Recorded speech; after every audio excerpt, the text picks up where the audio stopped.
ఖమ్మం జిల్లాలో మరో రైతు బలాన్మరణం. నెల రోజుల్లో 5 ఆత్మహత్యాయత్నం.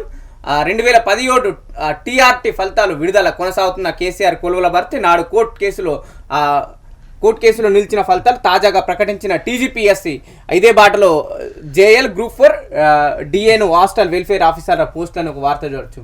ఇక వీళ్ళు ఇది పట్టుకొని నిజంగా మేము కాంగ్రెస్ వచ్చిన తర్వాత మేమే పోస్టులు వేసినామని చెప్పుకోవడం కూడా జరుగుతుంది. అవును, అంతే ఉంటుంది కదా. ఇప్పుడు మంది కుట్టిన పోరాడు మా పోరాడు అన్నట్టు అదే కథ నడుస్తుంది తెలంగాణలో.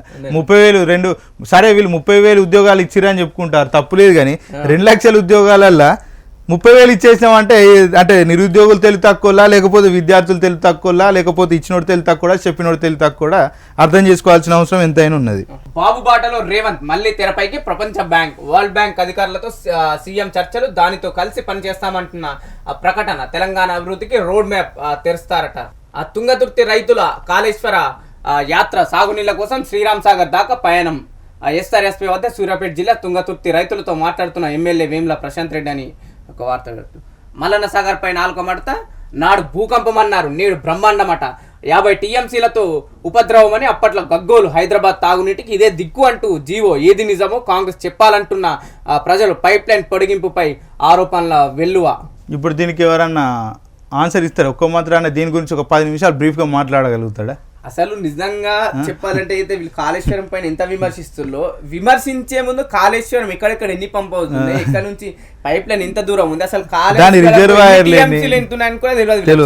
రిజర్వాయర్లు ఎన్ని, ఆయకట్టు ఎంత ఆయకట్టు వరకు నీరు చేరుతుంది, దీంతో ఎంత అవసరం ఉన్నది, ఎన్ని విధాలుగా పనిచేస్తుంది. అసలు నాకు తెలిసి రైతుల పంటలో యూజ్ చేస్తారని కూడా దీనిలో తెలియదు. సరే మేము చెప్పడం కాదు, మీ దగ్గర నంబర్స్ ఉంటే అఫిడవిట్లు ఉంటాయి గూగుల్లో కొట్టి ఎవరికైనా కాల్ చేయండి, లిఫ్ట్ చేస్తారు. నాకు తెలిసి ఒకసారి కాకపోతే 2 సార్లు కాల్ చేయండి, లిఫ్ట్ చేస్తారు.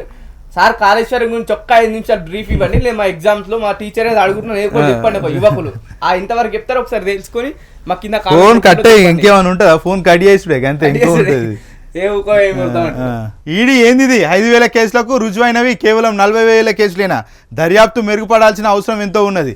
మౌఖిక సాక్ష్యాలు కాదు, శాస్త్రీయ ఆధారాలు కావాలి. ఈడీ కేసుల దర్యాప్తు తీరుపై సుప్రీంకోర్టు ఆగ్రహం. బీజేపీ నిజంగా గతం నుంచి చూస్తున్నాం. ఇది ఒకటి ఏంటంటే ఈ అంశం మంచిగా ఉంది.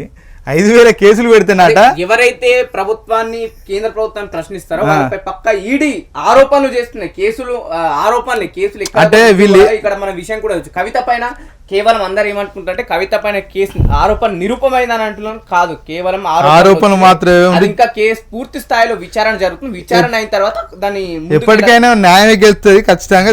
అక్క బయటకు వచ్చి వస్తుంది. ఇప్పుడు ప్రశ్నించే కేంద్ర ప్రభుత్వాన్ని ఎవరైతే ప్రశ్నిస్తారో వాళ్ళపైన ఏం లేదు. ఎంత పెద్ద తప్పు చేసినా, ఎంత పెద్ద కుంభకోణం చేసినా, ఎంత పెద్ద స్కామ్ చేసినా కూడా ఖచ్చితంగా ఏమున్నది, బీజేపీ కాండ కప్పుకుంటే కేసులు అన్ని పోతాయి. ఏది ఉండదు, ఈడీ ఉండదు, ఏ దాడులు ఉండవు. ఇక అన్ని క్లీన్ స్వీప్. ఇక ఏదో వాషింగ్ పౌడర్ నిర్మాణం అన్నాడు కదా, స్కామ్ చూడొచ్చు, బొగ్గు కోల్ స్కామ్ చూడొచ్చు, లేదంటే కోల్గేట్ స్కామ్ చూడొచ్చు. ఏ స్కామ్ చూసినా దాంట్లో ప్రధాన నాయకులే బీజేపీలో ఉన్న వాళ్ళు. ఆయన ఉన్నాడు కదా విజయ్ మాల్యాని ఇంత పొద్దు గొప్పలు చెప్పుకునే ప్రభుత్వం ఒక్కసారైనా మళ్ళీ ఇండియాకు తీసుకురా. ఆయన అక్కడ డేర్గా తిరుగుతున్నాడు, మంచిగా విదేశాలలో మంచిగా రోడ్ల మీద తిరుగుతున్నాడు, క్రికెట్ ఆడుతున్నాడు, సినిమాలో పోతున్నాడు. ఇక్కడ పిచ్చర్ లెవెల్ జనాలు